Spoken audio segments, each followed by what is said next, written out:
છોટાઉદેપુર તાલુકાના એકમાત્ર સીએનજી સ્ટેશનમાં ગેસ લીકેજની ઘટના બની લોકોમાં ફફડાટ ફેલાયો હતો। અંતે તંત્ર દ્વારા મોક ડ્રીલ જાહેર કરવામાં આવી હતી। ઘટના સ્થળે પ્રાંત અધિકારી શ્રી, મામલતદાર શ્રી, ડિઝાસ્ટર ડીપીઓ શ્રી ઉપસ્થિત રહ્યા હતા।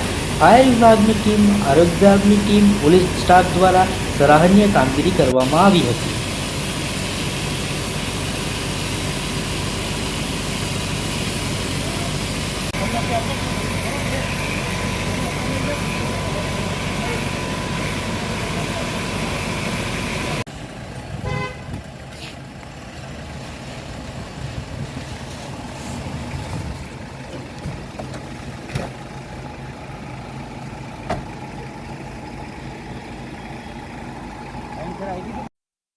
અત્યારે ગરમીના કારણે જે ફાયરના બનાવો બનતા હોય છે એ બનાવોને ધ્યાનમાં લઈ અને છોટાઉદેપુર ઇમરજન્સી ઓપરેશન સેન્ટર કેટલું સજ્જ છે અને વિવિધ એજન્સીઓ કેટલી સજ્જ છે એ જાણવા માટે આજે છોટાઉદેપુરમાં નવદુર્ગા પેટ્રોલ પંપ પર આજે એક મોક ડ્રીલનું આયોજન કરવામાં આવેલું હતું।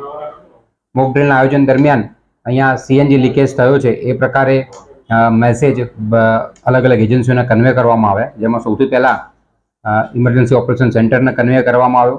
ત્યાંથી ફાયર, પોલીસ, મામલતદાર, હું એટલે કે એસડીએમ બધાને મેસેજ કન્વે કરવામાં આવ્યા અને હેલ્થની ટીમને પણ મેસેજ કન્વે કરવામાં આવ્યો અને એ બધી ટીમો ઘટના સ્થળે કેટલી વારમાં પહોંચી એ દરેકનો રિસ્પોન્સ ટાઈમ પણ નોંધવામાં આવ્યો।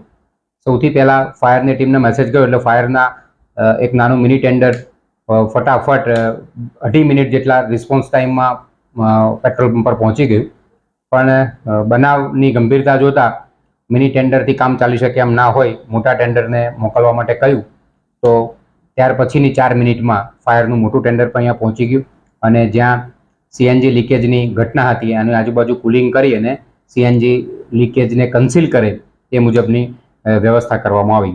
ત્યારબાદ પોલીસ અને 108ની ટીમો પણ સમયસર પહોંચી ગઈ।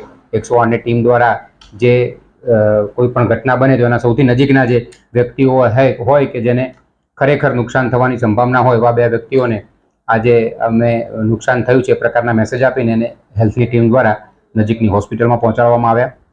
પોલીસની ટીમ આવી, મામલતદાર અને હું પણ અહીંયા પહોંચી ગયા। એવરેજ જોઈએ તો હેલ્થની ટીમ 6 મિનિટમાં, ફાયરની ટીમ 2.5 મિનિટમાં, પોલીસની ટીમ 12 મિનિટમાં અને હું એટલે કે હું ને મારા મામલતદાર 8 મિનિટમાં ઘટના સ્થળે પહોંચ્યા। એટલે ઓવરઓલ જોઈએ તો દરેક એજન્સીનો રિસ્પોન્સ ટાઈમ અમને યોગ્ય જોવા મળ્યો અને ફાયરનું અમારું આખું તંત્ર કોઈ પણ પ્રકારની ઘટના બને તો એને પહોંચી વળવા માટે સક્ષમ છે એવું અમે આજે નોંધ્યું છે।